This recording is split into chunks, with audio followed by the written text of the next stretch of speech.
All right, so sticking with shows again, well, TV shows, I should say. Let me talk about Unicorn Warriors Eternal, right? Um, we talked about the first two episodes, which dropped on Right. Adult Swim, and this is created by none other than the great Jendy Tartakovsky. You know, I mean, the man Right. who gave us, who helped breathe new life into the Star Wars franchise with his Clone Wars series. You know, I'll always remember him for Samurai Jack. You know, still one of the best shows to come Course. out of Cartoon Network. Yeah. Primal, you know, me one of my favorite, well, one of the best Classic. shows I should Yeah. say to come out of Adult Ever. Swim, right? And yeah, I Yeah. mean, it's just again just Jendy showing just how great of a visual storyteller he is, right? With this show here too, right? I forgot to mention too, you know, his work on Dexter's Laboratory. I mean, we have to mention that as well, right? But yeah, with our first two, well, our review of the first two episodes, right? That will be the Awakening, right? What we got here was just this mix of high fantasy and steampunk, basically, right? And I will admit though, like at first I didn't know what to make of it though, because you know he's drawing from older styles of animation as well, sort of Cuphead-esque kind of style animation, if you know what I'm talking about. But you know he's also telling this sort of grand story about like these like powerful spirits or beings, right, who are now being embedded, if you will, into these new individuals. Well, in this case, London, I believe, is in the 1890s, so it's like this steampunk version of London, basically, and it's all about stopping the evil, right, stopping this evil entity from destroying the world and pretty much shaping it in its image, right. But I will confess, like actually like recapping these first two episodes and then going into the series proper, yeah, they actually work a lot better now. You know, that see like the full story being played out, right? Because you know, at first is the thing of about just being introduced to a new world and new characters, right? You're not really sure what to make of them, but seeing it again and seeing the story play out, yeah, it actually makes a lot of sense, right? So in a nutshell, it's about well this group of heroes, right, called Unicorn, right? Unicorn being this specific symbol that is always that is always shown in the character of Copernicus, right, which is this steampunk like robot, right, and he is more or less summoned or controlled or sent, I should say, by Merlin, as in Merlin, right? Yeah, to find these new individuals, these new avatars now for these spirits, right? So you'll pick a certain individual, he will activate himself, so you see the logo, and then this spirit will come, possess the character, and then that character will become, you know, that hero, right?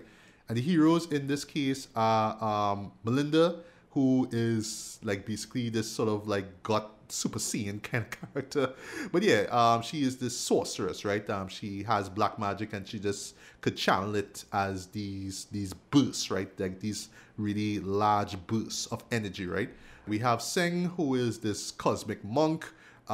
He could see into the past and the future, and he could also tap into this world called, well, basically the cosmic plane, right? So he could see events play out. He could see like these weird characters show up, and just more or less know how to like stop a particular supernatural being or whatnot, right? That's his power, right? We have Edred, right, who is this warrior elf.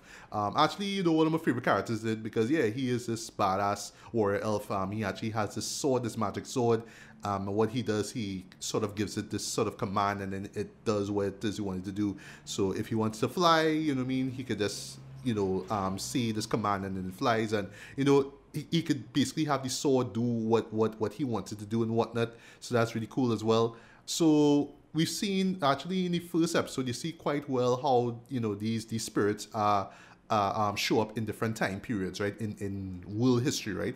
And this is where we stop in London now, where we introduced to Emma Fairfax. She is about to get married to this guy by the name of of Winston, right? And on the day of the wedding itself, Copernicus shows up and sends out the spirit of Melinda to her, right? But what happens with her compared to the others? Well, the other people, because yes, we have a new Sing and we have a new Edred, right? So in her case with Emma now, well, yeah, Emma, yeah, we have this sort of split personality thing going on, right? Because Emma still Right. knows that she's Emma, but she's wondering who's this Melinda and why is this Melinda trying to possess her and all that kind of stuff. So you have this sort of back and forth going on, right? And throughout this season here, you learn a lot more about Melinda, right? Because yes, well, believe it or not, she actually is the daughter of um, of Merlin, and well, they say Morgan, but actually it's supposed to be Morgan Le Fay, right? If you know your Correct. Arthurian legend, right? And well, Morgan actually turns evil, which was surprising to me, and she becomes the evil that they're trying to stop, right? So she feels this guilt because she felt like she wasn't powerful enough to stop her mom and all that kind of stuff. And then, well, matters get even worse because, yeah, Melinda and Edred were an item, right? But now Right. it's like, well, Emma does not, it's like Emma now learning this for herself. It's like, no, I don't know you, Edred. I'm supposed to be, I'm supposed to be, I'm betrothed to Winston, right? And then, well, Winston has his own little backstory here where, through some circumstances, a little misadventure that he gets roped into, he gets bit by a werewolf. Well, a wolf creature, and he becomes a werewolf as well, right? But and it actually works in the context of the story because you have this nice little love triangle thing going on, right? Because now he feels now that he has powers, right? Similar, well, not similar to Edred, but he has powers like Edred, right? Yeah, he feels like he could be by Emma's side now, but Edred is like, no, what I mean, Emma, or I should say Mildred's supposed to be with me. Sorry, Melinda's supposed to be with me, right? So we have that stuff going on. Seng, this kid by the name of Alfie, yeah, he gets possessed by the spirit of Seng now. And I do like this whole idea with him being too young to understand it, the cosmic plane and how it works and whatnot. So ever so often he will get distracted by all these weird creatures that will show up in the cosmic plane, right? While he's supposed to be helping his friends fighting, right? And yeah, in a Right. nutshell, it's just about them trying to locate the evil and stop it. Merlin comes in later on to help out as well too.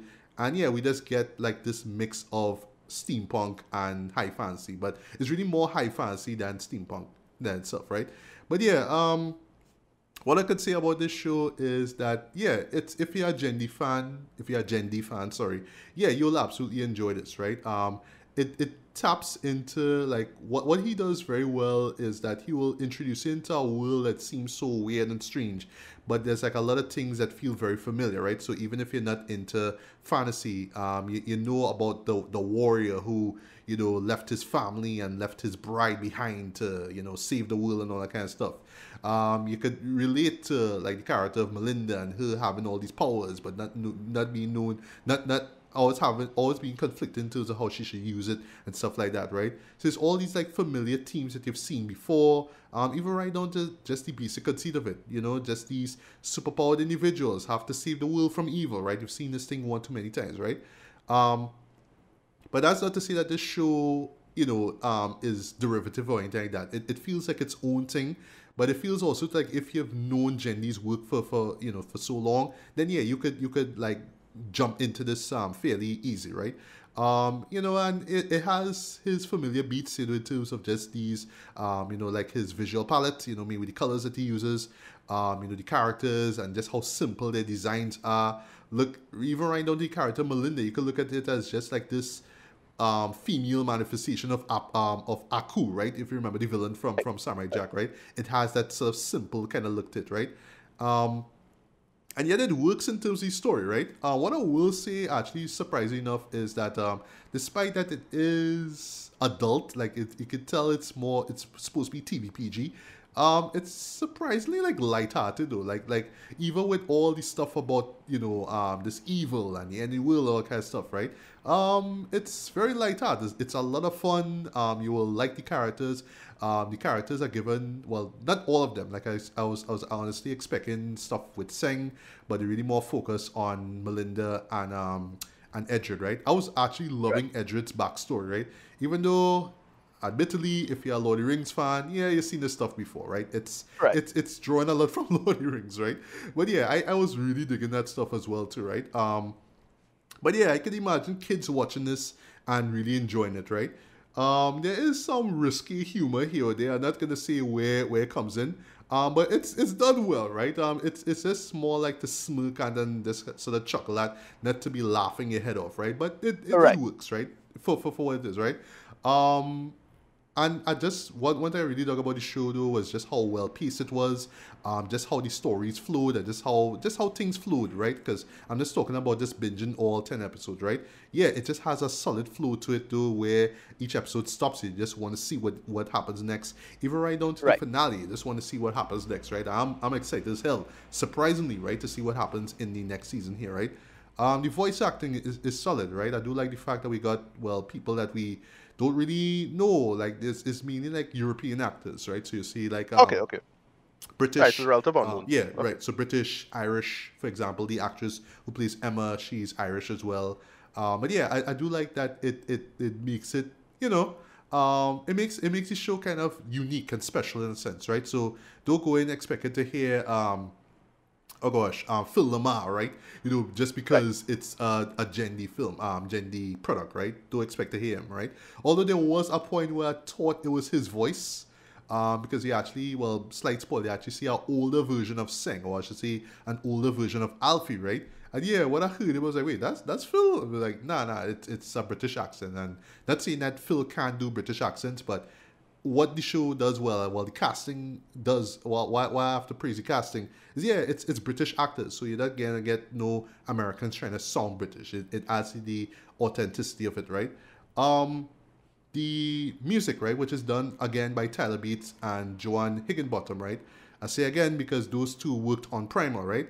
Right. Admittedly, the score doesn't stand out to me as much as Primal, unfortunately. But I do like the theme song. The theme song that plays in the end with the end credits, that works, right?